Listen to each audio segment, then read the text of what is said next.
He was the ghost all of Las Vegas wouldn't dare name. She was a young woman life had wrung dry to the very last tear. They should never have met. But fate has its own way of arranging things, and sometimes the one who comes to save you doesn't arrive in the form of an angel, but on 4 legs with a body wrapped in wrinkled fur. Ashton Reeves, 32 years old, was the man the hidden world of money and power called the Phantom, because no one had ever seen the true face of the one standing behind million-dollar deals made in the dark. He owned Reeves Holdings, an empire of casinos and the most lavish real estate in the city that never sleeps. But that was only the glittering shell concealing a far more terrifying network of power. He stood 6'2", with hair as black as ink always slicked neatly back, and eyes that could freeze an enemy in place with a single look. His face was sharply cut, his jaw square beneath a layer of short beard trimmed with care, and he wore tailored black suits, an expensive watch, and an old silver ring on his little finger, the only thing left to him by his late father.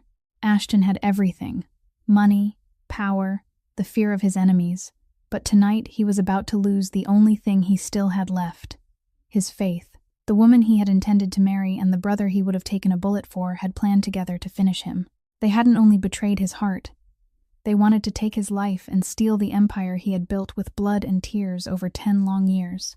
When Ashton discovered the truth, he didn't shout and he didn't destroy anything. He only stood there, his eyes turning to ice, while something inside him died forever. But this isn't a story about collapse.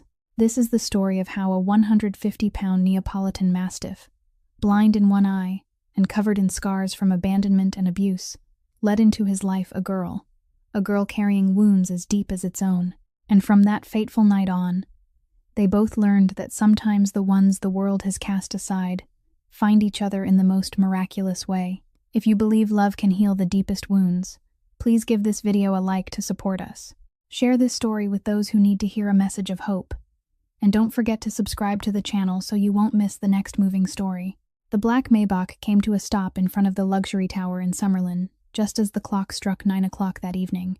Ashton stepped out of the car, his right hand drifting unconsciously to the inside pocket of his suit jacket, where a red velvet box rested in silence, as if it too were waiting for the moment that would change his life. Inside was a perfectly cut 5-carat diamond, not because he wanted to flaunt his wealth, but because he wanted Monica to understand that he was serious, that he was ready to leave the shadows behind and walk into the light with her. Tonight he would ask her to marry him, and tonight he would announce that he was stepping away from all underground dealings so he could build an ordinary family. He had planned everything in his mind: the scented candles, the roses, the soft strain of jazz, and the question he had been rehearsing for the past week. He took out his phone and called Monica, and her voice came through as sweet as ever. She said she was in a meeting with a business partner and wouldn't be home until around 11, telling him not to wait. Ashton smiled, because she had no idea he was standing right below the building, and that he was about to give her the greatest surprise of her life. The elevator carried him up to the penthouse floor in silence.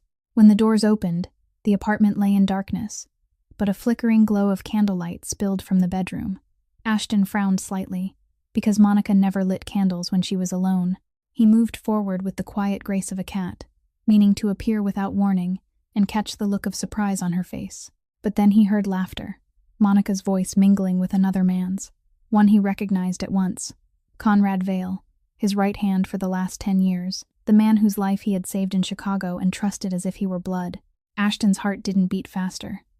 It stopped altogether for a single moment. He pushed open the bedroom door, and the world he knew collapsed in an instant. Monica and Conrad were on the bed he had bought, beneath the silk sheets he had chosen, inside the penthouse he had given her. But what turned his blood to ice wasn't that sight. On the bedside table lay an open map marked with the route of his business trip for the following week. Every detail carefully noted. Ambush points circled in red ink, timing, number of escorts, everything was there. They hadn't only betrayed his heart, they were planning to take his life. Monica screamed when she saw him.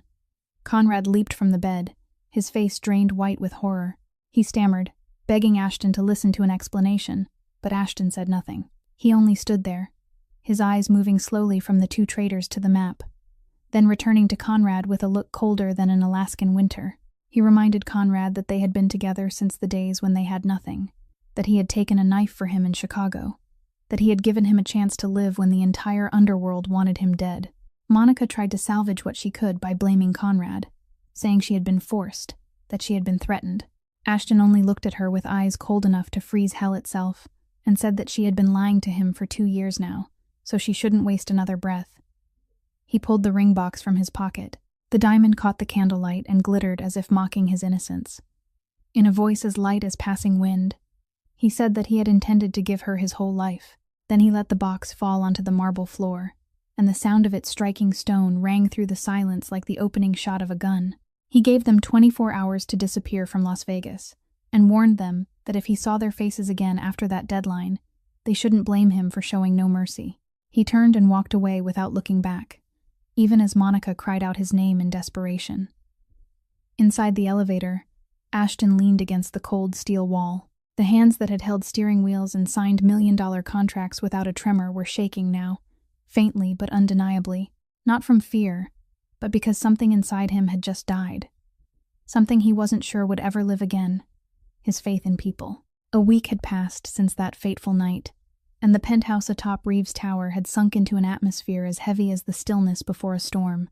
Ashton woke at 5 o'clock every morning, or rather, he had never truly slept at all, only lain there staring at the ceiling in the dark until the first light of dawn slipped through the curtains. Then he would rise, put on his suit, adjust his tie, and walk into his office like a machine that had been programmed to keep moving, 18 hours a day, that had become Ashton Reeves's new schedule. Board meeting at 7 o'clock, contract review until 11, partner meetings at midday, inspections of business properties in the afternoon, underground matters handled at night. He signed every document with flawless handwriting, gave orders to his subordinates in a voice that never wavered, and made decisions worth millions of dollars without needing more than 3 seconds of thought. Everything was perfect, except for his eyes, which had gone hollow, like 2 bottomless pits. Knox stood in the corner of the room, watching his employer with a worry he couldn't hide. This loyal bodyguard had followed Ashton for 8 years. He had seen him face enemies, had seen him betrayed, had seen him come within inches of death in a violent settling of scores. But never, not once, had Knox seen Ashton like this. Not angry, not broken with grief, only empty, like a corpse that still walked. He wanted to say something, anything, but every time he tried to open his mouth, the coldness in Ashton's eyes made the words die in his throat. The plates of food Knox carried into the office each day were always taken back out untouched. Ashton drank only black coffee, no sugar, no cream, cup after cup, as though he were trying to keep the machine running. At night, when the whole building had gone silent, the light in his office still burned. Knox knew his boss wasn't sleeping, because every morning he found Ashton in the same suit he had worn the day before, sitting in the same position, staring through the wall as though searching for an answer to a question no one dared ask. On the 7th night, Ashton suddenly rose from his desk at 2 o'clock in the morning. Knox jolted when he saw him take his car keys and head for the elevator. He hurried after him, asking where he was going at this hour, whether he needed an escort. Ashton paused for 1 second and didn't turn around. In a voice worn rough from days of speaking to no one, he said only that he needed to be alone. Knox tried to stop him, reminding him that Conrad still hadn't left the city as ordered, and that it could still be dangerous out there. Ashton turned then, and looked at him with eyes so weary the exhaustion seemed to reach all the way into his bones, and said that he needed to be alone, not as a request, but as an order. The black SUV rolled out of the tower and merged into the thin traffic of Las Vegas at night. Ashton didn't know where he wanted to go. He only knew he had to escape the 4 walls that were slowly crushing the air out of him, that he needed air, needed something other than numbers and contracts. The neon lights of the casinos flashed on both sides of the road, but he didn't see them. He drove on instinct through familiar streets, past buildings he owned, past dark corners he controlled. All of it belonged to him. Yet tonight, for the first time in his life, Ashton Reeves felt that nothing truly belonged to him at all. The vehicle turned into an alley on the outskirts of the city, a place he rarely ever passed through, where shuttered little shops sat in silence, streetlights flickered as if they were about to die, and an old sign at the corner read "Pause and Soul." Ashton didn't know why he had stopped there. He only knew that something was waiting for him in the darkness, and that his life was about to change in a way he could never have imagined. Ashton was just about to start the engine and pull away, when a flicker of movement in the darkness made his hand stop. 3 dark figures were moving toward the back door of the small pet shop, their motions quiet, practiced, the kind of stealth used by men who had done this many times before. He recognized it at once. Professional dog thieves, the kind who stole pets to sell them or force them into illegal fighting rings. Not my problem, Ashton told himself, and he was about to turn the wheel and leave. But something made him stay. Maybe it was curiosity, maybe it was instinct, or maybe it was fate. The back door of the shop was forced open, and at that exact moment, the front door flew wide. A young woman stepped out wearing an old set of worn pajamas, her chestnut brown hair in wild disarray as if she had just bolted awake from sleep. In her hands, she held a baseball bat balanced across her shoulder, her whole body set in the stance of someone ready to fight. But what made Ashton widen his eyes wasn't the girl. It was the animal that burst out behind her. A massive Neapolitan Mastiff, with the breed's unmistakable folds of gray, wrinkled skin, heavy muscles rolling beneath its sagging hide, weighing at least 150 pounds. The dog had only one eye. On the left side of its face, a long scar ran from its forehead down to its cheek, and old wounds covered its body, healed now but still leaving their mark behind. It looked like some beast torn straight out of hell, and when it growled, the sound rolled through the night like distant thunder. The thieves stopped short.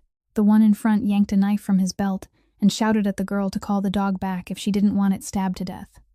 She didn't retreat. If anything, she took one step forward, the baseball bat still resting on her shoulder, while her amber eyes burned in the dark with a defiance that didn't tremble in the slightest. She told him to go ahead and try, her voice cold and level, as though she had faced moments like this before. Ashton opened the car door and stepped out. He didn't hurry. He didn't draw a weapon. He simply stood there in his black suit, both hands in his trouser pockets, his eyes fixed on the man holding the knife. Not a word, not a threatening move, only the sheer presence of the phantom. The leader turned around, and the instant he recognized the man standing there, the look on his face shifted from aggression to the pallor of a corpse. He stammered out the name Reeves, then motioned frantically to the others, and all three vanished into the darkness so fast it was as if they had never been there at all. The girl froze where she stood, the baseball bat still across her shoulder, staring at Ashton as though he were something not entirely human. She asked him directly who he was that dog thieves ran from him like they were being chased by the devil. There wasn't a trace of fear in her voice, only curiosity and a sliver of caution. Ashton was slightly surprised, because for the first time, someone standing in front of him wasn't terrified. He answered that she had just chased off 3 thieves on her own with nothing but a dog and a baseball bat. And yet she was asking who he was. She folded her arms, the bat still propped over her shoulder, and said she was the owner of the shop, while he was the stranger parked in the alley at 2 o'clock in the morning. So her question was entirely reasonable. Ashton let the corner of his mouth lift. It was the most interesting conversation he had had in an entire week. In an even tone, he told her that he owned this alley and the 3 surrounding blocks as well. Just then, the Neapolitan Mastiff began walking toward Ashton. The girl moved as if to pull it back, because according to her, this dog hated men and had bitten the last person who dared touch him. But then something unbelievable happened. The 150-pound beast circled Ashton, snuffling as it took in his scent, then lowered itself to sit beside his leg, its tail giving a small, quiet wag. The girl could only stare, her mouth falling open at the sight. Ashton bent down, his hand moving slowly until it rested on the dog's head, stroking gently. His fingers passed over the scars on its face, the marks left behind by pain and betrayal, things he recognized at once. Softly, he asked if the dog had been abandoned once. The girl nodded and introduced herself simply. Her name was Pearl Donovan, and she had rescued the dog, whose name was Titan, from a fighting ring 2 years earlier. When she had found him, he had been little more than skin and bones, locked in an iron cage, with one eye so destroyed it couldn't be saved. Ashton looked into the dog's face, into the one eye it had left, which was now looking back at him with a trust so strange and immediate that he couldn't explain it. Slowly, in a low voice touched by something distant, he said that the betrayed recognized the betrayed. Pearl said nothing. The words touched something buried deep inside her, and she knew this man wasn't speaking only about the dog. Ashton rose to his feet, looked at her one last time, and told her to lock the doors carefully. He said he would have men watch over this area from now on. Pearl replied that she didn't need anyone guarding her. Ashton answered that he knew she didn't, but Titan needed rest. Then he turned and walked back toward the car, leaving the girl standing there with 100 unanswered questions, and a dog staring after the black SUV as it disappeared into the darkness. with an expression she had never seen in his face before, the look of absolute trust. 3 days after that strange encounter, Pearl woke with the sharp sense that something was wrong. The small room behind the shop was unnaturally quiet. There was no familiar sound of heavy breathing, no hulking shape curled in the corner. She sat bolt upright in bed and called Titan's name, but only silence answered her. The shop door was still locked, the windows were still shut, but when she ran out back, her heart nearly stopped at the sight of a small hole beneath the fence, just large enough for a stubborn 150-pound dog to squeeze through, if he was determined enough. Panic sent Pearl running through the neighborhood, calling Titan's name until her voice turned raw. She asked the woman who owned the little grocery next door. She asked the morning street vendors. She even asked the children playing at the mouth of the alley, but no one had seen a giant one-eyed dog pass by. It made no sense, because Titan was too large, too frightening, too impossible to ignore if he had been wandering the streets. Unless he hadn't been wandering at all. Unless he had somewhere specific he meant to go. Pearl's phone rang, and an unfamiliar number flashed across the screen. She hesitated for 1 second, then answered, and a man's voice came through, cool and professional, introducing himself as Knox, an employee of Mr. Reeves. He informed her that her dog appeared to be sitting outside the entrance to Reeves' tower, and had been there for 2 hours. None of the building's security staff dared go near him, because he growled at anyone who tried to approach. But strangely enough, he wouldn't leave. He simply sat there staring at the glass doors as if he were waiting for someone to appear. Pearl hurried into a taxi bound for Reeves' tower, her heart pounding with anxiety tangled together with confusion. She couldn't understand why Titan had come here, or how he had known the way to this building when he had never been there before. When the cab pulled up in front of the 50-story tower rising over the heart of Las Vegas, she saw at once the sight that made her want to laugh and cry at the same time. Titan sat in solemn majesty before the glass entrance, 150 pounds of muscle and wrinkled skin, his single eye fixed on the interior like a statue standing guard. The security team kept their distance, no closer than 30 feet away, and no one dared step near him. And just as Pearl was about to run to him, the glass doors opened. Ashton Reeves stepped out in a gray suit, his hair as precisely arranged as it had been the night they met, though dark shadows lay beneath his eyes, the unmistakable mark of a man who hadn't slept in days. The moment Titan saw him, something close to a miracle happened. The 150-pound beast sprang to his feet, tail wagging wildly, then rushed at Ashton and threw himself against him with a joy Pearl had never seen him show to anyone, not even her. Ashton didn't step away. He caught the dog easily, both hands going up to cradle that giant wrinkled head and let Titan lick his face. The sight of the coldest Mafia boss in Las Vegas being overwhelmed by affection from a 150-pound dog left the entire security team frozen where they stood. Ashton looked into Titan's eye and asked softly whether he had come looking for him.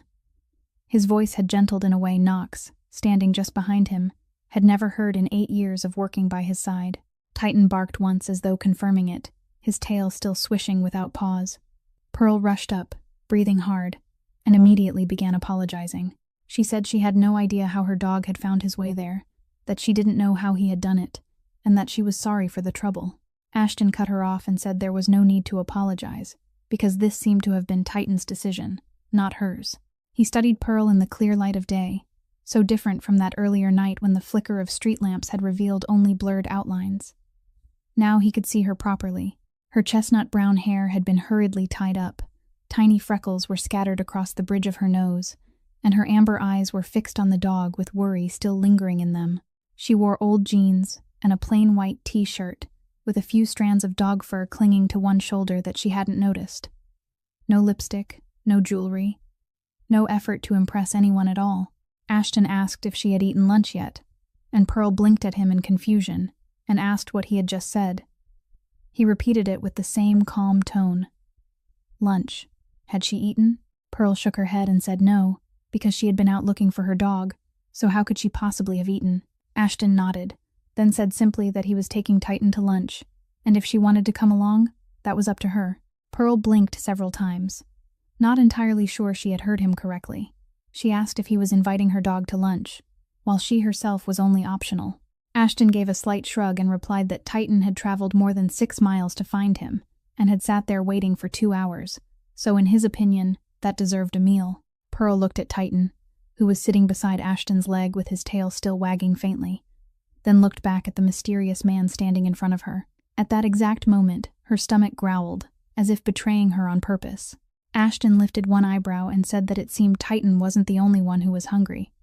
Pearl let out a defeated sigh and said fine, but she was paying for her own meal. Ashton answered that she was welcome to try, then turned and walked back into the building, with Titan trotting close beside him, as if the two of them had known each other all their lives. Pearl stood there for 1 second, watching those two strange figures move away together, then shook her head and followed after them. She didn't know what she was walking into, but there was one thing she knew for certain.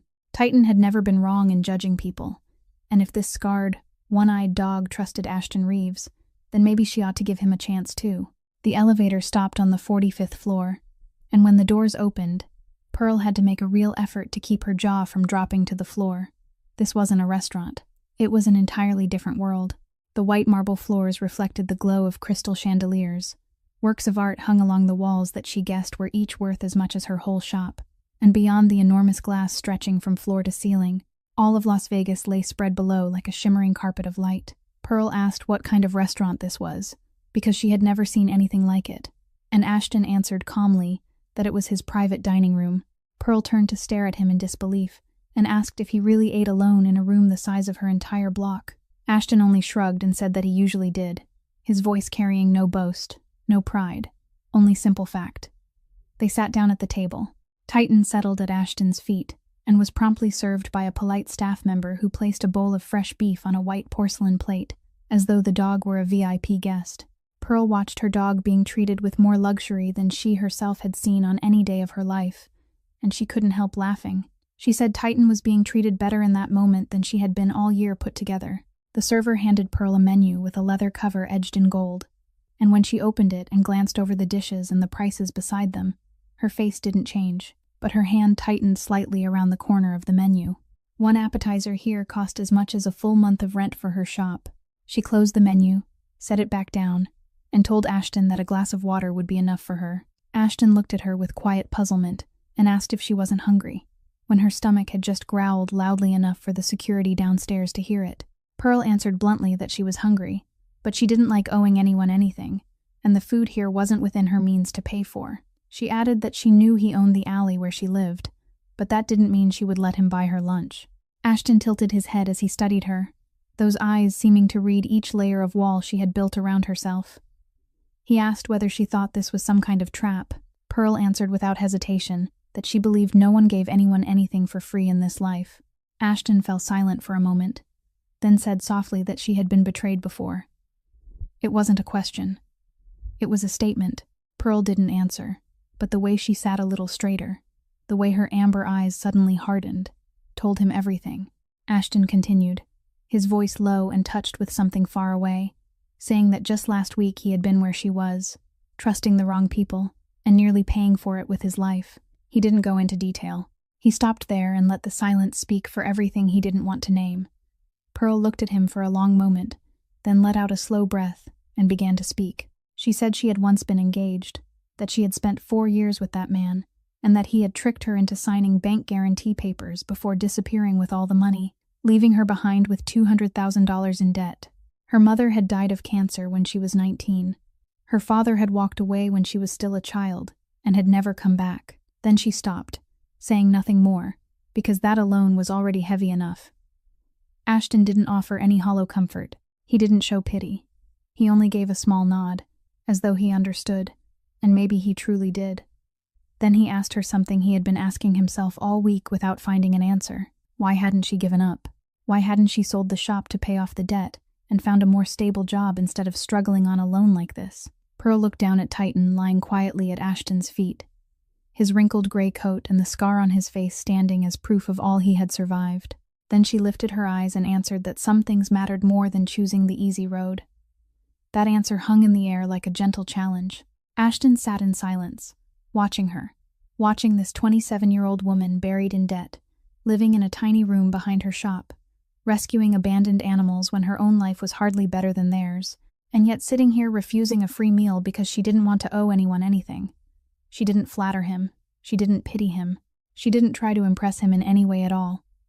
She was simply herself, blunt and strangely unbreakable. He signaled to the server and ordered 2 medium-rare steaks, along with an extra bowl of bones for Titan. Pearl started to protest, but Ashton cut her off and said that he wasn't buying anything from her. This was simply 2 people who had both been betrayed, sharing lunch together, and neither of them owed the other a thing. Pearl looked at him for a while, weighing it over in her mind, then finally sighed and said, "All right, but next time, she was paying." Ashton replied that next time he would let her try, his voice still soft, though there was something warmer in it now. Titan lifted his head to look at them both, his tail giving a slow, satisfied wag, as if he approved of the way things were unfolding. Maybe that one-eyed dog was smarter than either of them had realized, and maybe he had known exactly what he was doing when he ran 6 miles to this tower that morning. The black SUV came to a stop in front of Paws and Soul just as the afternoon sun began casting long shadows across the narrow alley. Ashton stepped out of the vehicle, his eyes sweeping over the scene around him with the quiet scrutiny of a man used to sizing up everything in an instant. This neighborhood was nothing like his world. The walls were peeling with old paint, the streetlights flickered as if they were on the verge of dying, and the cracked sidewalks had weeds pushing up through the seams in the concrete. Pearl's shop was a small 2-story building sitting on the corner, with an old wooden sign bearing the store's name swaying gently in the breeze, and the faded blue paint on the door worn down by time. Pearl unlocked the door, and Titan charged inside as if he were finally coming home after a long adventure. Ashton followed, and for the first time in his life, the man who owned a billion-dollar empire of casinos and luxury real estate found himself standing in the middle of a tiny pet shop, surrounded by stacked dog crates, and the faint, lingering scent of animal fur in the air. He counted 5 dogs in the rescue area at the back, each one a different size and in a different state. A golden retriever with a ragged coat lay curled in the corner. A pit bull mix missing one hind leg was fast asleep. 2 small mixed-breed dogs huddled close together as though searching for warmth, and an old husky with clouded eyes stared toward the door, as if still waiting for someone who was never coming back. In another corner, an aging calico cat rested in a wicker basket, lined with soft cloth, while 2 white rabbits hopped inside a small pen that had been carefully positioned away from the draft. Pearl stepped into the rescue area, and what Ashton saw next held his gaze without effort. She sat down beside the golden retriever, her hand moving gently through its tangled fur while she spoke in a soft voice, the kind one might use to soothe a frightened child. The dog was shy at first, but only a few minutes later it had laid its head in her lap and closed its eyes in trust. Then she moved to the 3-legged pit bull, checking the healing wound at the stump of its missing leg with the care of a physician, then rewarding it with a strip of dried meat when it obediently let her tend to it. The old husky lifted its head at the sound of her familiar footsteps, and Pearl spent several minutes doing nothing more than sitting beside it, stroking its head and talking to it as though it were an old friend. Ashton stood at the entrance to the rescue area, silent as he watched. He had seen many people in his life. People who wore masks of kindness to hide dark ambition. People who played the fragile victim only to stab in the back anyone foolish enough to trust them. But the girl in front of him wore no mask at all. Her gentleness was real. Her patience was real. And the love she gave these abandoned creatures was real. The sound of the front door opening made Ashton turn his head. A young woman rushed inside, her light brown hair tied in a high ponytail, a student backpack slung over her shoulders, and her face tight with worry. She called out for Pearl and asked why she hadn't answered her phone all morning. She said she had called 100 times and no one had picked up. Then she stopped cold when she saw Ashton standing there. Pearl came out from the back and introduced her as Willa, her younger sister, a final-year veterinary student. Then she turned and introduced Ashton to Willa. Willa's eyes widened, and she asked if Reeves meant Ashton Reeves, the casino tycoon whose face appeared in every business magazine she read. Pearl only nodded and told her not to make a big deal out of it. Willa pulled her sister into the corner and whispered, though not nearly quietly enough, asking since when she had started knowing billionaires. Pearl answered flatly that the dog had led her to him. Willa blinked and asked which dog had led her there, and Pearl pointed to Titan, who was stretched out at Ashton's feet, as though that were the most natural place in the world for him to be. Ashton looked around the little shop, then through the half-open door in the back, and saw the tiny room beyond it, a narrow bed, a small kitchenette, and a pile of neatly folded clothes set on a chair, 15 square meters for her whole life. He turned back to the rescue area with the animals she was caring for, looked at Willa in her simple student clothes, and understood that Pearl was carrying more on her shoulders than anyone could have guessed. He told Pearl that he could help her with the shop, renovate it a little, expand the rescue area, and lower the rent, since he owned the whole block anyway. Pearl looked at him for a moment, then shook her head and refused. She said thank you, but she could manage on her own, and she didn't want to owe anyone anything. Ashton asked whether that was pride or stubbornness. Pearl answered without hesitation that it was principle, and that she had already lost too much by trusting in other people's help, so she had no intention of making the same mistake again. Ashton was silent for a moment, then nodded and said he respected that. He walked to the door, paused for a second, and told Pearl that he would come back, not to help her, but because Titan seemed to like him, and he ought to visit him from time to time. Pearl folded her arms and asked whether he was coming to visit the dog or to visit her. Ashton answered, just before stepping into the SUV, that she could draw her own conclusions. Then the door shut, and the vehicle pulled away. Willa ran over to her sister, her eyes shining, and began firing off questions about what on earth had just happened. Pearl stood there watching the black SUV disappear at the end of the alley, and she didn't know how to answer her sister, because the truth was, she wasn't sure she understood what was happening either. Monica Shaw didn't leave Las Vegas as Ashton had ordered. Instead, she rented a room in a mid-range hotel on the outskirts and used what remained of her jewelry money to hire people to track every step of the man who had once intended to marry her. She needed to know what Ashton was doing, whom he was meeting, and most importantly, whether he had any new weakness that could be exploited. 2 weeks passed, and every report sent back to her was dull. Ashton worked, attended meetings, and saw no one outside of business until the 15th day, when one of Monica's men sent back a photograph that made her grind her teeth so hard she nearly cracked her jaw. In the picture, Ashton was standing in front of a shabby little pet shop in the suburbs, beside a brown-haired girl in old jeans and a plain white t-shirt. But what drove Monica mad wasn't the setting. It was Ashton's face. He was smiling. Not the polished, social smile she had seen over the past 2 years, but a real smile, with the corners of his eyes narrowing and his whole face lighting up. Monica had never seen Ashton smile like that at her, not once in all the time they had been together. She zoomed in on the image and studied the girl more carefully. Freckles across her nose, no makeup, hair tied up in a messy knot, a few dog hairs still clinging to her shoulder. This was her rival? Monica let out a cold little laugh, but it disappeared almost at once when she looked again at Ashton's face in the photograph. He was looking at that girl with an expression Monica herself had never received. The following afternoon, a luxury car stopped in front of Paws and Soul. Monica stepped out wearing a tight red dress, her blonde hair smoothed into perfection, lips painted the color of blood, and a pair of Louboutin heels clicking sharply across the cracked sidewalk. She entered the shop as though she were stepping into a convenience store, her gaze drifting over the dog crates and the rescue area with open disdain. Pearl was bathing the golden retriever when the bell above the door rang.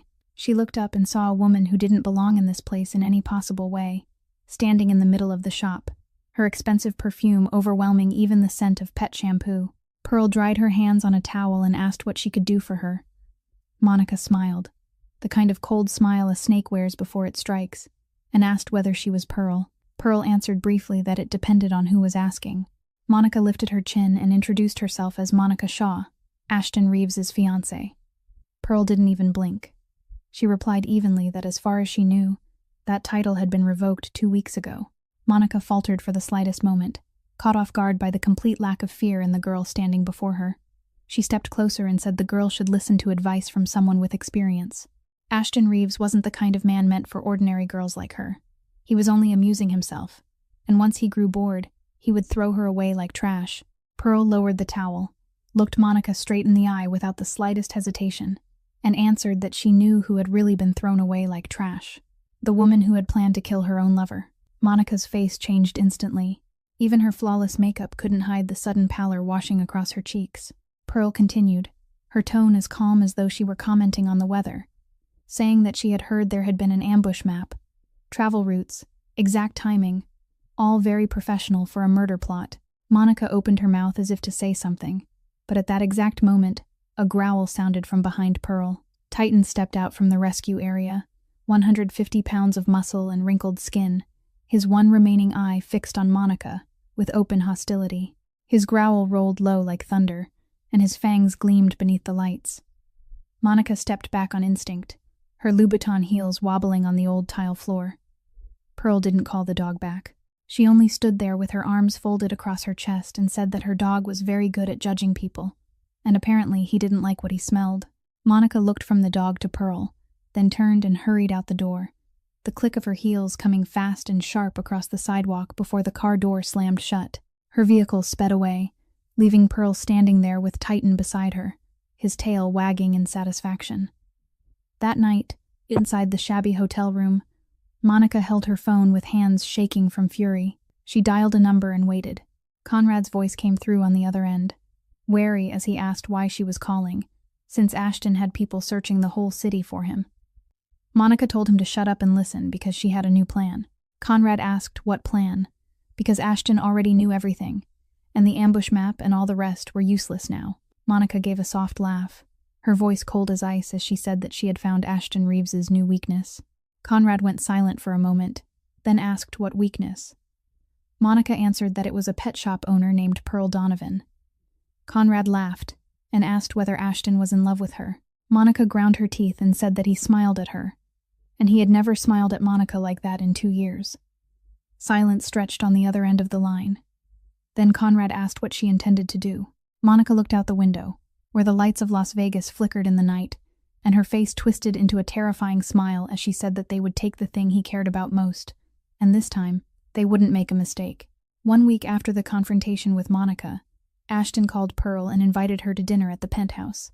Pearl hesitated all afternoon, pacing back and forth through the shop so many times that Willa finally had to tell her to just go already before she wore a hole straight through the floor. Titan sat in the corner of the shop, watching her with an expression that seemed to say that human beings really were far too complicated.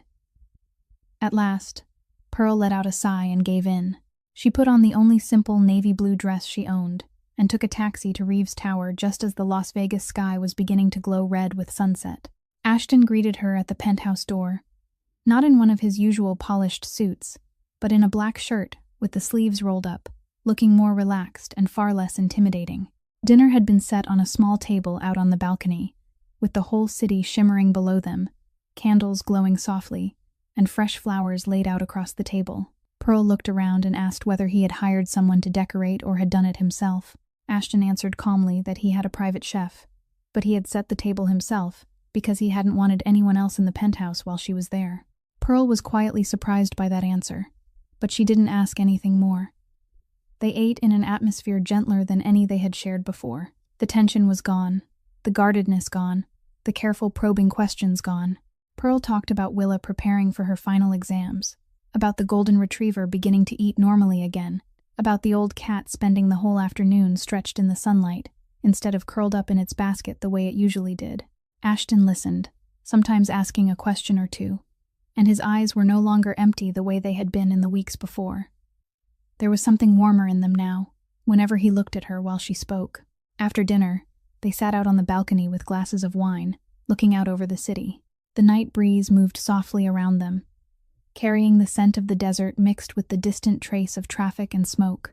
Pearl asked how long he had lived here, and Ashton answered that it had been 5 years, ever since he had completed the tower. She asked whether he never grew tired of looking at the same view every day for all that time. Ashton was silent for a while, then said that before now, he had never really noticed it, because he had rarely sat out there. Work had taken all his time, and when he came home, all he wanted was to close the curtains and forget everything outside. Pearl asked, what about now? Ashton looked at her and answered that now the view was better. Pearl was about to say something, but just then, a bright flash of lightning tore across the sky, and thunder exploded so loudly it sounded like a bomb going off. She flinched hard, nearly dropping the wineglass in her hand. Ashton caught it quickly and asked if she was all right, but Pearl didn't answer. Her amber eyes were wide as she stared at the sky, where dark clouds had rolled in thick and black. Another flash split the air, thunder roared again, and Pearl drew into herself as though trying to make herself smaller. Ashton understood at once. Gently, he asked whether she was afraid of thunder. Pearl nodded, embarrassed, and said it had been that way since she was a child. Her mother used to hold her whenever storms came, but after her mother died, she had been forced to face them alone, and she had never gotten used to it. She started to rise, saying maybe she should go. But at that exact moment, the rain came down like a waterfall, fierce and pounding, while the wind slammed against the glass hard enough to make the curtains whip through the air. Ashton pulled her inside, shut the doors, and said in a calm voice that she wasn't going anywhere in weather like this. The thunder kept rolling outside, each crash making Pearl draw tighter into herself. She sat on the sofa, clutching a cushion, trying to steady her breathing, but she couldn't stop the trembling in her shoulders. Ashton sat down beside her. He didn't speak. He didn't do anything. He was simply there. Then one especially violent crack of thunder shook the whole penthouse, and Pearl lost what little control she had left. She leaned into Ashton, her forehead resting against his shoulder, her hand gripping the front of his shirt as though she were clinging to the only thing that could keep her safe. Ashton sat still for 1 second, his body going rigid at the unexpected contact. Then, slowly, he raised one hand, rested it lightly against her back, and drew her closer. He didn't speak. He didn't ask anything. He only held her in his arms, letting her feel his warmth and the steady rhythm of his heartbeat. Pearl closed her eyes, and the faint scent of sandalwood from his shirt eased some of the fear still twisting inside her chest. They stayed like that through the long night. The thunder slowly softened, the rain fading from a wild downpour into a gentle hush, but neither of them moved. Little by little, Pearl relaxed in Ashton's arms. Her breathing evened out, and her shoulders stopped shaking. At some point, without even realizing it, she fell asleep, her head still resting on his shoulder, her hand still holding the front of his shirt. Ashton didn't sleep. He sat there watching her in the fading flashes of distant lightning, watching the peace on her face as she slept, watching those work-roughened hands gripping his shirt as though she were afraid he might disappear. He didn't know what this was. He didn't dare give a name to the feeling rising in his chest. He only knew that for the first time in a very long while, he wanted to protect someone, wanted someone near him, wanted not to be alone anymore in this silent, empty penthouse. The next morning, when Pearl woke, she found herself lying on the sofa beneath a soft blanket, while Ashton sat in the chair across from her, dark shadows beneath his eyes, looking at her with an expression she couldn't quite decipher. She asked whether he had stayed awake all night. He answered simply that he was used to being awake. She was silent for a moment, then thanked him. He asked what she was thanking him for. She answered, for being here last night. Ashton didn't reply. He only gave a slight nod, but in that moment, both of them knew that something had changed between them, something they still didn't dare name, but couldn't deny was there. The 2 weeks that followed the night of the storm became the strangest stretch of time either of them had ever known. Ashton came to Paws and Soul almost every day, sometimes bringing food, sometimes simply sitting in the corner of the shop working on his laptop while Pearl cared for the animals. Knox stood outside by the car watching his employer sweep the floor of a pet shop and found himself wondering whether he was dreaming. As for Willa, every time she saw Ashton appear, she narrowed her eyes at her sister with a wicked little smile that made Pearl want to throw a broom at her head. Titan, for his part, seemed to accept Ashton as part of his territory, lying at his feet whenever he came, and following him all the way to the door whenever he left. Pearl was changing too. She slept better and laughed more. She had even given up one of her side jobs because Ashton had quietly adjusted the lease on the shop, lowering the rent to an amount that was almost symbolic. She discovered it and protested fiercely, but he only shrugged and said it was a business decision because he didn't want to lose a good tenant. Pearl knew it was an excuse, but she didn't have the strength to argue with a man who owned the entire block. On the 14th night, Pearl was closing up the shop when her phone rang. It was Knox, she answered, and the loyal bodyguard's voice came through more strained than she had ever heard it before. He told her she had to come to Reeves Tower right now because his boss needed her. Pearl asked what had happened, but Knox only repeated that she needed to come at once, and he would explain later. Pearl ran outside, caught a taxi, and for the entire ride to Reeves Tower, her heart pounded wildly in her chest. When she stepped out of the elevator onto the penthouse floor, the sight before her stopped her cold. Ashton was sitting on the sofa, his white shirt stained red across the left shoulder, his face gone several shades paler, but his eyes were still as cold and composed as if nothing had happened at all. Knox stood beside him with a first aid kit in his hands, clearly having no idea what to do with it. Pearl rushed to Ashton, pushed Knox aside, and immediately began opening the buttons of his shirt to examine the wound. She asked what this was, and who had done it.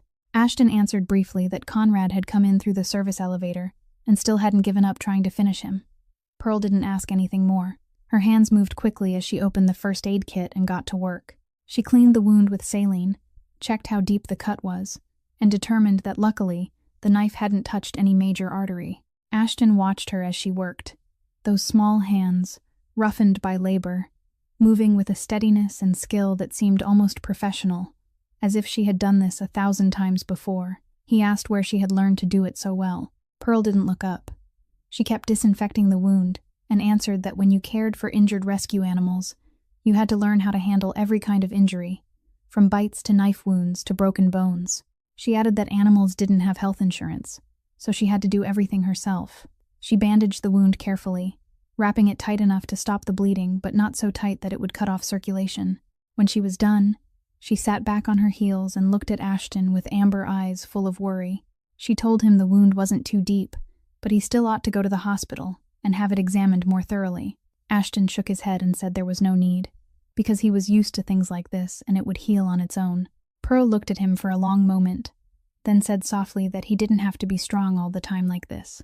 Ashton answered at once, and there was something deeply tired in his voice when he said that if he wasn't strong, he would die, because in his world, weakness was a death sentence. Pearl took his hand, her small one wrapping around his rough, scarred hand, and said slowly but firmly that he wasn't alone anymore. Ashton looked down at her hand holding his, then lifted his eyes to her face. For the first time, something other than coldness showed in his gray eyes. Maybe it was surprise, maybe it was confusion, or maybe it was a small, fragile thread of hope he didn't dare admit was there. He said nothing. He only turned his hand over and laced his fingers through hers, holding on gently, as if he were clinging to something precious and afraid it might slip away. Knox quietly withdrew into the background, leaving the two of them alone in the vast penthouse, their hands still tightly joined, and both of them knowing that some wall had just collapsed between them, a wall both Ashton and Pearl had built out of old wounds, but no longer needed anymore. They sat beside the glass wall overlooking Las Vegas, glittering in the night, their hands still laced together as though both of them feared that if they let go, this moment would disappear. Ashton's shoulder had been neatly bandaged, and the blood on his shirt had dried into a deep brown stain. But he didn't change his clothes. He only sat there in silence with Pearl beside him. The night grew later, and the city below remained as restless as ever, as though it had never learned how to sleep. Yet inside this penthouse, time itself seemed to stop. Ashton was the first to break the silence. His voice was low, touched with something distant, as he began to speak about his father. He said that his father had worked for a powerful organization, loyal for 20 years, trusting the men he called brothers. Then one day, those very brothers betrayed him, fed information to a rival, and his father was killed right in front of him when he was only 18 years old. He stopped for a moment, his gaze fixed far beyond the glass, as if he were looking back into a past he could never forget. Pearl tightened her hold on his hand, but she said nothing. She knew that what he needed in this moment wasn't empty comfort, only someone willing to listen. Ashton continued, his voice steady, as though he were telling someone else's story. He said that after his father died, he had nothing left. No money, no family, only hatred and the resolve never to be weak the way his father had been. He built this empire out of darkness, doing things ordinary people would never dare do, or even dare imagine. He turned to Pearl and told her plainly that he wasn't a good man. He had done many things she wouldn't be able to accept if she knew the details. Pearl looked at him with amber eyes that didn't waver in the slightest, and answered that she knew who he was. She knew he was Ashton Reeves. She knew people called him the Phantom. She knew he controlled what happened in the shadows of this city. She paused for a beat, then said that she was still here, not because she didn't know, but because she saw something else in him, something he perhaps didn't let anyone else see.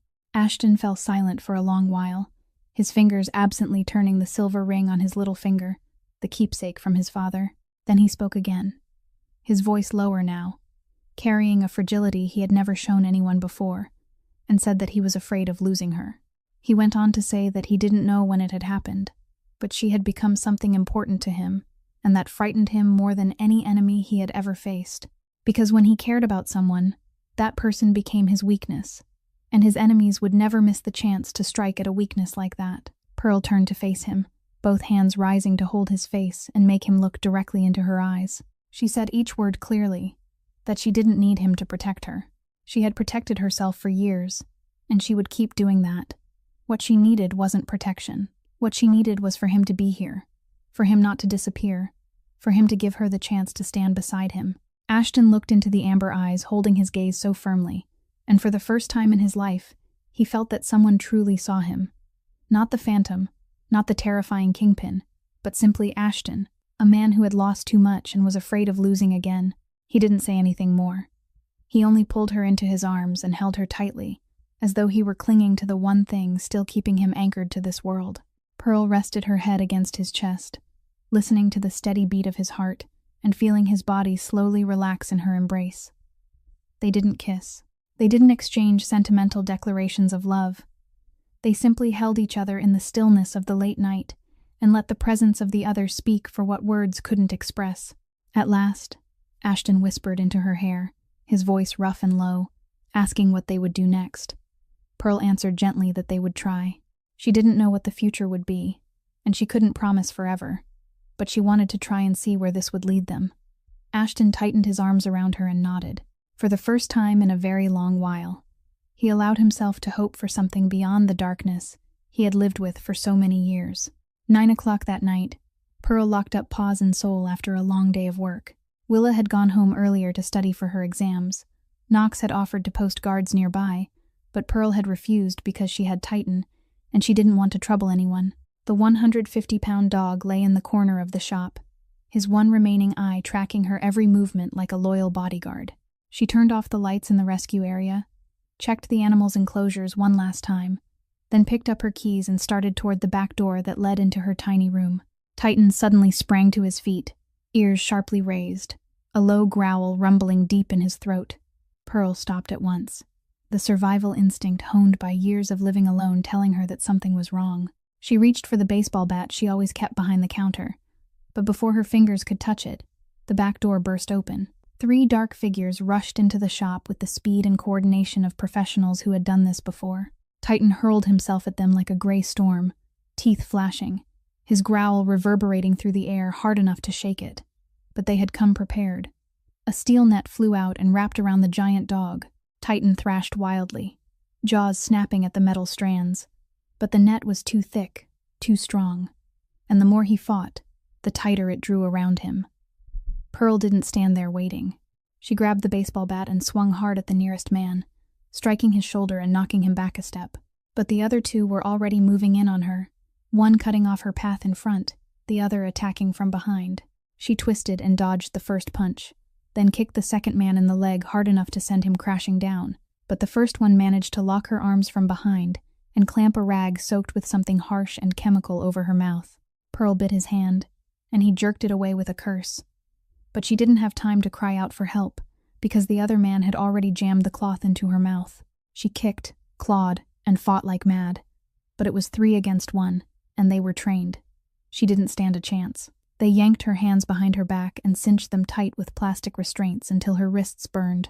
The sharp click of heels sounded from the front entrance, and Monica Shaw walked into the shop as though she were stepping onto a fashion runway. Black dress, red lips, blonde hair smoothed into perfection, and eyes as cold as ice fixed on Pearl with open triumph. She walked closer, looked Pearl up and down, then laughed and said that this was the girl who had made Ashton Reeves lose his mind, and she looked pathetic. Pearl stared straight into Monica's eyes without a trace of fear. Even with the gag stuffed in her mouth, she tried to force out a sound of defiance. Monica frowned, then signaled for one of the men to pull the gag out. Pearl spat onto the floor and said in a voice as calm as it was cold that she didn't know who looked more pathetic, the woman tied up in front of her, or the one who had to kidnap her rival because she had no other way to win a man back. The slap cracked through the room. Pearl's cheek burned, the corner of her mouth split, and blood began to seep out. But she didn't cry. She didn't beg. She only turned back to Monica with a taunting smile. Then she said that Monica hit very well, and asked whether she needed another one to feel better about herself. Monica ground her teeth and raised her hand to strike again, but a man's voice came from the doorway. Conrad stepped inside with madness in his eyes and a twisted smile on his face. He told Monica to stop because they needed the girl still in one piece for the video. He walked up to Pearl, looked her over from head to toe, then said with satisfaction that Ashton certainly had good taste in women, though it was a shame that this time he would have to lose the thing he valued most. Pearl asked him directly what he was planning to do. Conrad laughed and answered that this time Ashton would have to choose, his empire or her life. And Conrad was betting he would choose wrong, because when it came to feelings, Ashton had always been weak. They dragged Pearl out of the shop. She fought them all the way, but 3 grown men overwhelmed her completely. The last thing she saw before the door slammed shut was Titan, her loyal dog, furiously biting and tearing at the steel net, blood already beginning to run from his mouth where his teeth had scraped against the metal. Yet he didn't stop, didn't give up. His one remaining eye found Pearl, and in it she read a promise, that he would find her, that he wouldn't leave her alone. The car door slammed shut, and Pearl was shoved into the back seat. Monica sat across from her with a serpent smile, and Conrad held up a phone to record the video. He forced Pearl to look into the camera, then said in a theatrical voice, "Hello, Ashton. I've got a gift for you. If you want her alive, come alone to warehouse number 7 in the East Industrial District within 2 hours. Bring anyone with you or call the police, and she dies." 30 minutes later, Ashton's phone vibrated. He opened the message and saw the video of Pearl tied up, cheek bruised, lips split, yet her amber eyes were still fixed straight on the camera with not a trace of fear. Ashton went still for 1 second.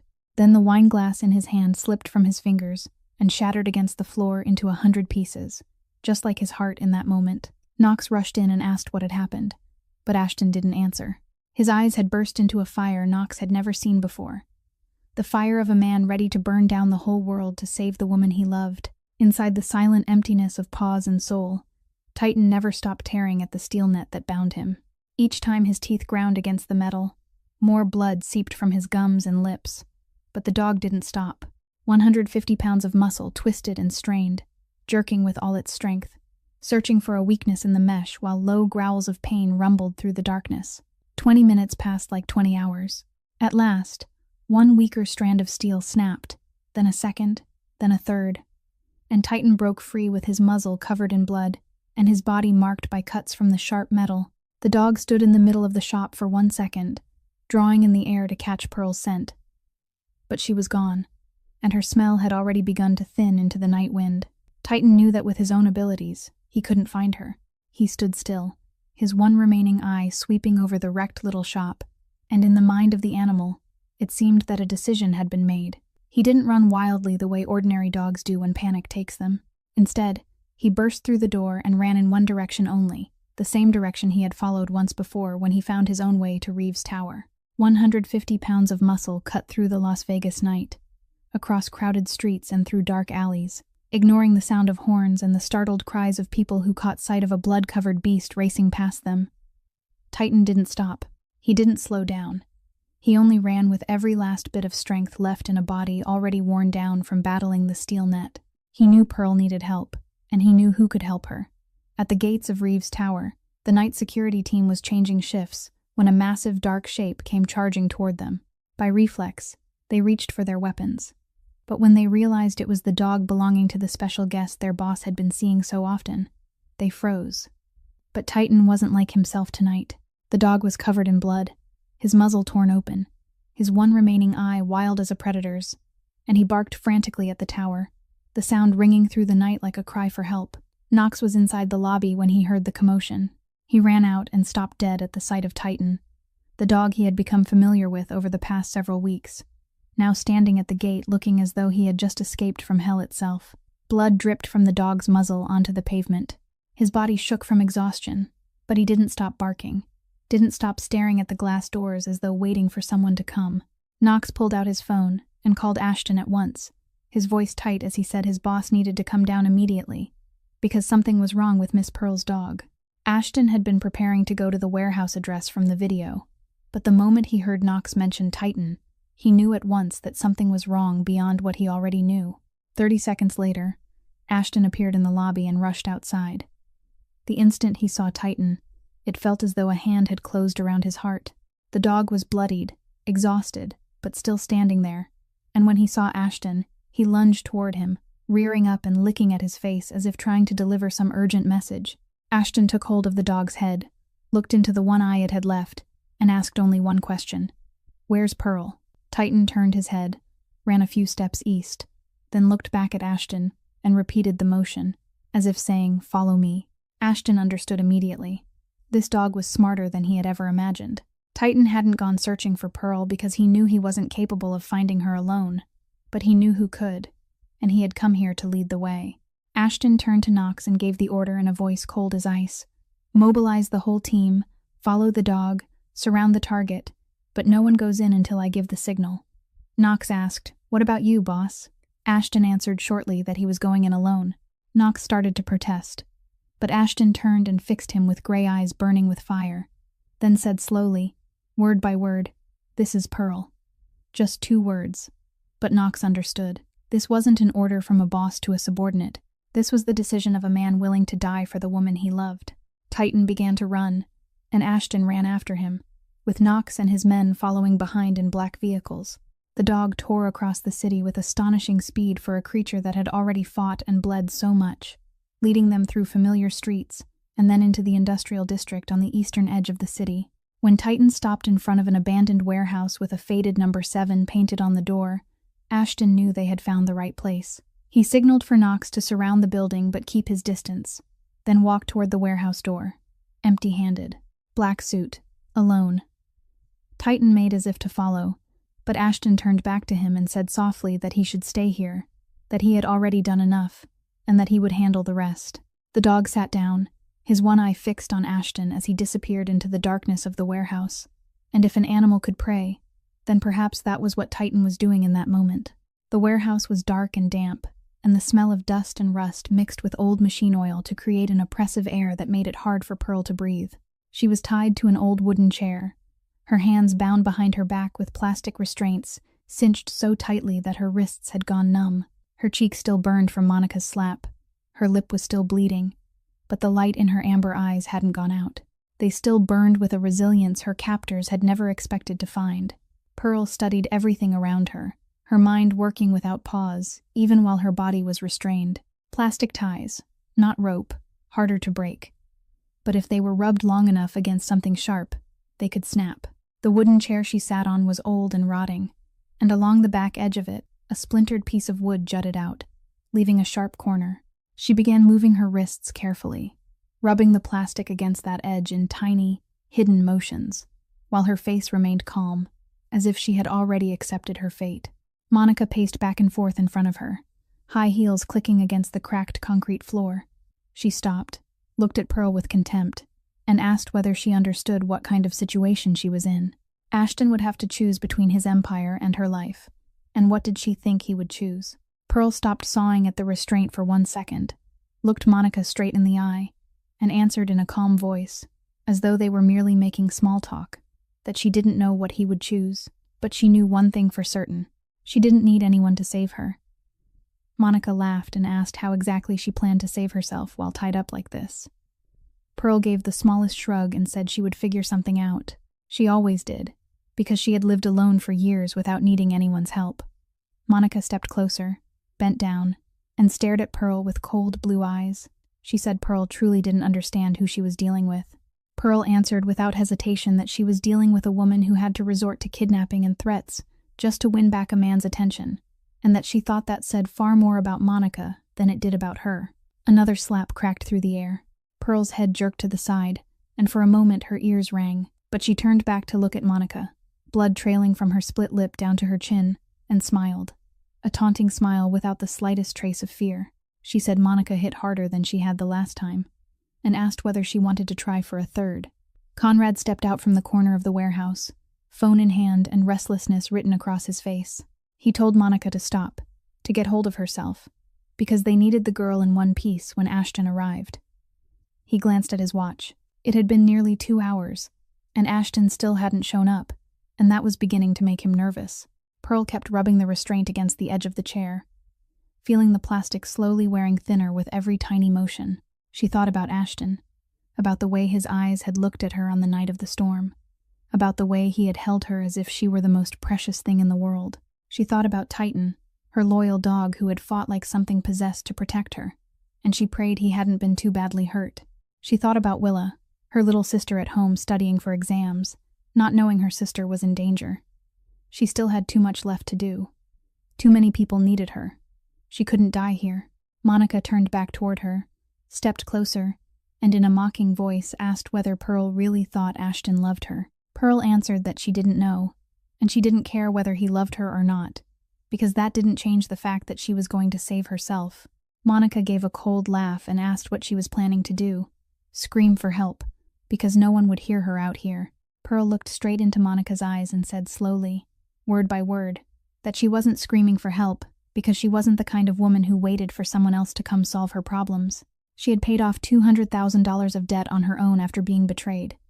She had raised and supported her younger sister on her own. She had rebuilt her life from the rubble, with no one else's hands to carry her. An abandoned warehouse and 2 mad people weren't going to break her. Conrad stepped closer, looked at Pearl with a trace of curiosity, and said this girl had nerve, and he could see why Ashton had fallen for her. But courage didn't help much when she was tied up and they had weapons. Pearl didn't answer. She only kept rubbing the restraint against the splintered edge of the chair, feeling the final strip weakening more and more. In her mind, she told herself that she wasn't going to die here. She still had too much to do. The golden retriever at the shop needed her. Willa needed her. The abandoned animals needed her. And maybe, just maybe, Ashton needed her too. The final plastic tie was almost through. She only needed a few more minutes. She kept her face calm, giving away nothing at all, and waited for her moment. The warehouse door opened, and Ashton Reeves stepped into the darkness alone, empty-handed, dressed in black, with gray eyes cold as steel.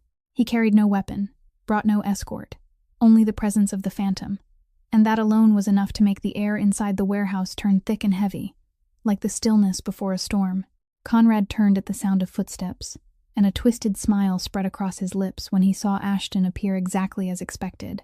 He pulled a gun from his waistband, aimed it at Pearl, and said that he had finally arrived. He had begun to think Ashton would let the girl die, rather than give up his empire. Ashton didn't look at Conrad. His eyes went to Pearl at once. She was sitting there bruised, her lips split, but her amber eyes were still fixed on him with the same fierce resilience. He asked if she was all right, his voice calm, though beneath the ice there was the faintest tremor. Pearl gave a small nod and said she was fine, though she would really like to go home and wash up, because this warehouse smelled awful. Ashton nearly laughed. Even here, even now, this girl could still make a joke. Conrad cut in, stepping closer as he held out a stack of papers and a pen. He said these were the transfer documents for all of Ashton's assets and shares. Sign them, and the girl would be released. If not, he would shoot her right in front of Ashton and make him live with that image for the rest of his life. Ashton looked at the papers, then at Pearl, then back at Conrad. He said only one word. Fine. The whole warehouse fell into a silence as dead as a grave. Monica stepped out from the shadows, her eyes wide, unable to believe what she had just heard, and asked Ashton to repeat himself. Ashton said it again. He agreed. He would sign everything, all the assets, all the shares, the whole empire, but they had to let her go first. Conrad laughed out loud, glanced at Monica in triumph, and said he had told her so. Ashton Reeves was weak when it came to feelings. He threw the documents and the pen toward Ashton and ordered him to sign. Pearl stared at Ashton, eyes wide, unable to believe what she had just heard. He was willing to give up everything he had built over all those years, the empire he had raised with blood and tears, just for her. She wanted to shout at him not to do it, but her mouth had gone dry, and no sound came out. Ashton bent to pick up the papers, opened to the first page, and lowered the pen to sign. But in that exact instant, Pearl yanked her wrists one final time, and the last plastic restraint snapped apart. She didn't hesitate for even a second. She lunged out of the chair and slammed straight into Monica, who was standing nearest. Chaos exploded.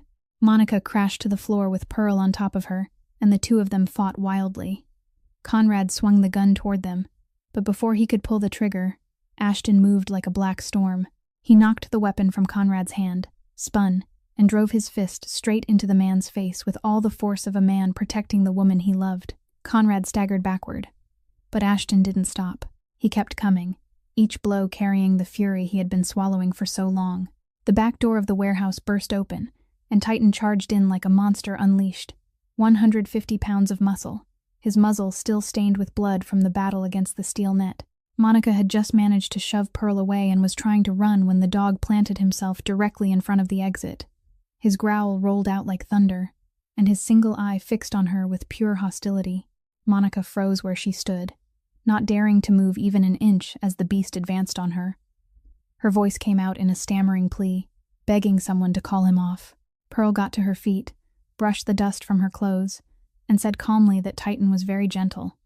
He just didn't like people who tried to kill his owner. Knox and his men stormed in through the other entrances, restraining Conrad's 3 henchmen who had already been taken down and surrounding Monica. Conrad lay on the floor, his face swollen and bruised from Ashton's punches, no longer able to resist.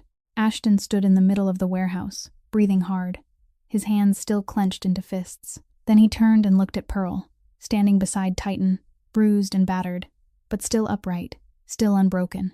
She asked him whether he had truly meant to sign, and whether he had lost his mind to be willing to give up everything. Ashton stepped closer, placed both hands on her shoulders, and looked straight into her eyes. He said he wasn't crazy. He had simply understood that an empire could be built again, but she could never be replaced. Pearl felt her eyes sting, but she didn't cry.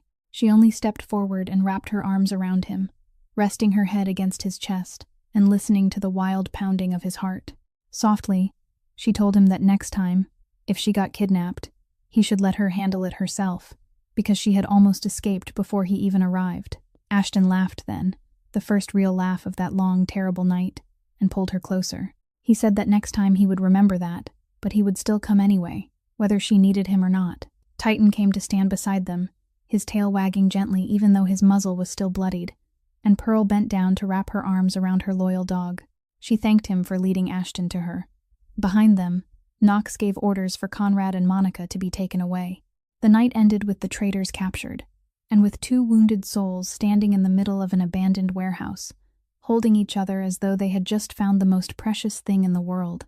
Outside the warehouse, the red and blue lights of police cars flashed through the night as Knox finished handing Conrad and his 3 men over to law enforcement.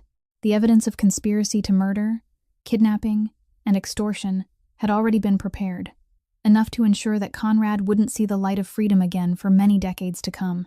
Ashton stood a few steps away, watching the man who had once been his brother in all but blood being handcuffed and pushed into a police car, his face bruised and his eyes burning with hatred. Before the door shut, Ashton stepped closer and said to Conrad in a voice cold as ice that the only reason he was still alive was because of her. Pearl had asked Ashton not to kill him, and he had respected that. But every single day Conrad sat in prison, he should remember that his life had been spared by the very person he had meant to kill. Conrad spat on the ground and gave a harsh laugh, saying that Ashton had grown weak because of some nobody girl. Ashton didn't answer. He only turned and walked away, because the man was no longer worth another second of his time. The police car door slammed shut, and Conrad disappeared into the night, carrying with him what little remained of a 10-year friendship that had crumbled into ashes. Monica was escorted by Knox and 2 other men toward a different vehicle, not a police car, but a private car belonging to Reeves Holdings. She wouldn't be going to prison like Conrad, because there wasn't enough direct evidence tying her to the original murder plot, but her fate wouldn't be much better. Her assets in Las Vegas had been frozen, her family's business ties would be cut off, and she would be banished from the city forever, forbidden to return in any form. Monica stopped as she passed Ashton and Pearl standing side by side. She looked at them for a long moment, at the way Ashton kept one protective hand at Pearl's back, at the way Pearl leaned into him so naturally as though they had belonged beside each other all their lives. Then she spoke, and her voice held no arrogance now, no threat, only emptiness, as she said that he really did love her. Ashton didn't answer. He didn't need to confirm or deny anything to this woman anymore. He only stood there, eyes fixed straight ahead, and let his silence say everything. Monica gave a small laugh, a sound touched with sadness and surrender, then stepped into the car without looking back. The door closed, and the vehicle rolled into the darkness, carrying away the woman who had once nearly become Ashton Reeves's wife, but who was now nothing more than a ghost from the past. When all the cars had driven away and the warehouse had fallen quiet again, Ashton turned to Pearl. She stood there with a bruised face, a split lip, rumpled clothes, and dog hair clinging all over her. But in his eyes, she was still the most beautiful thing he had ever seen. Gently, he asked whether she was hurting. Pearl looked down at herself, at her wrists swollen red from the restraints, at her cheek still burning from Monica's slaps. but she shook her head and said that she only wanted to go home. Ashton nodded and started to guide her toward the car, but then he stopped and asked a question he had wanted to ask for a long time. "Where is home for you?" Pearl came to a stop and turned to look at him in the fading glow of the vehicle lights. She was quiet for a moment, as though she were thinking about the answer. Then she stepped closer, lifted her hand, and rested it gently against his chest, right where his heart was beating. She said only 2 words. "Right here." Ashton looked down at her small, work-worn hand resting over his heart, then lifted his gaze to her face, to those amber eyes looking back at him without the slightest hesitation. He didn't say anything. He only placed his hand over hers, holding it there against his chest, and pulled her into his arms. And so they stood in the night, outside an abandoned warehouse where life and death had collided only moments before, with Titan lying quietly at their feet, though his muzzle still bore the blood from the battle for his freedom. The past had closed behind them at last. The traitors had met the ending they deserved, and 2 people who had been wounded down to the bone had finally found a place to call home, in each other's arms. 6 months had passed since the night at the warehouse, and Pearl's life had changed in ways she never could have imagined. Paws and Soul still stood on the corner of that little alley, the old wooden sign still swaying in the wind, but inside, the shop had been renovated, with a larger rescue area and more modern equipment. Pearl had refused to let Ashton buy her a new shop in a more fashionable part of town, because this was where she had begun. This was where she had built everything with her own 2 hands, and she wanted to keep it as a reminder of the road she had traveled. The $200,000 of debt had been paid off, not because Ashton had handed her the money, but because he had become an official investor in the shop, with a legal and transparent contract. Pearl still grumbled that he was investing in a business that lost money, but Ashton only shrugged and replied that he was investing in her, and that it was the most profitable investment of his life. Willa had graduated from veterinary school with excellent marks, and was now working alongside her sister at the shop.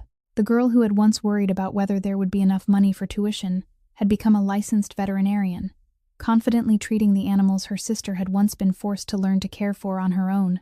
Every time Ashton saw the 2 sisters working together in the shop, he felt certain that he had made the right decision. Because this wasn't only an investment in a business, it was an investment in a family he wanted to become part of. Titan now lived in 2 places, half the time at the shop with Pearl and Willa, and the other half at the penthouse with Ashton.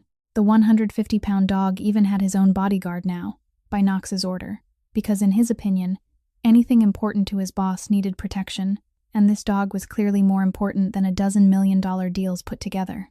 Pearl had laughed until tears ran down her face when she found out Titan had his own bodyguard, and she swore that the whole world had officially gone insane. One late autumn evening, Ashton came to the shop to pick Pearl up after closing. He was wearing his usual black suit, but there was something different in his eyes that made Pearl suspicious. He said he wanted to take her somewhere, and when she asked where, he only gave her a mysterious smile and said she would know when they got there. They went up to the rooftop of Reeves Tower, the highest point of the 50-story building, with all of Las Vegas stretched below them like a glittering carpet of light. The cool night wind moved around them, carrying the scent of the desert and the warmth of the city that never slept. Pearl stood there looking around, breathing in the clean air, and wondering why Ashton had brought her there. Ashton stood beside her and stayed silent for a long moment, as though trying to find the right way to say something. Then he turned to look at her, and began to speak, his voice low and slow, as if he were weighing every word. He said that before he had met her, he had thought he would die alone in that penthouse, looking out over a city he controlled but didn't truly belong to. He had everything: money, power, the fear of his enemies, but no one wanted him for himself. They only wanted what he had, and they were ready to betray him the moment the chance appeared. Pearl listened in silence, her heart tightening at his confession. Ashton went on, saying that then a scarred, one-eyed dog had led her to him, a girl holding a baseball bat and chasing off dog thieves at 2 o'clock in the morning, a girl who hadn't feared him at all, even knowing exactly who he was. She had seen him, not the Phantom, not the terrifying Kingpin, but simply Ashton, a lonely man searching for something real in a life built on lies. He lowered himself onto one knee in front of Pearl, pulled out a red velvet box, and opened it.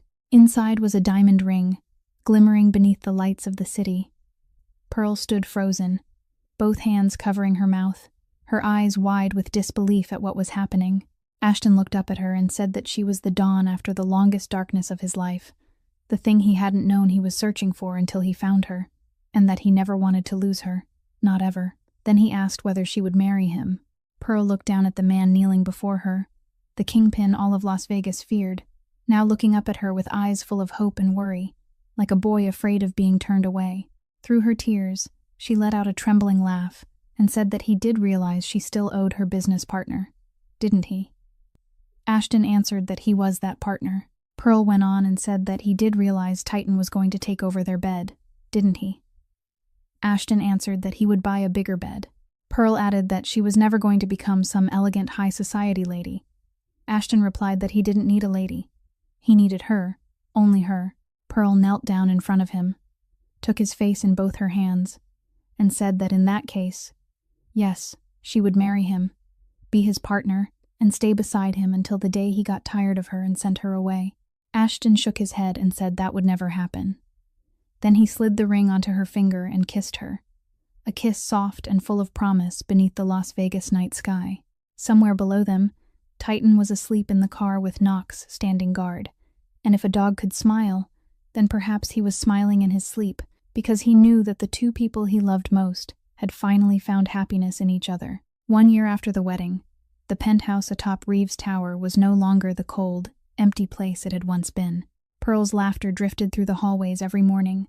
The sound of Titan's paws clicking across the marble floor as he chased after a ball had become part of the rhythm of the home, and Willa, arguing with Knox over who made better coffee, had turned into one of the familiar sounds of daily life.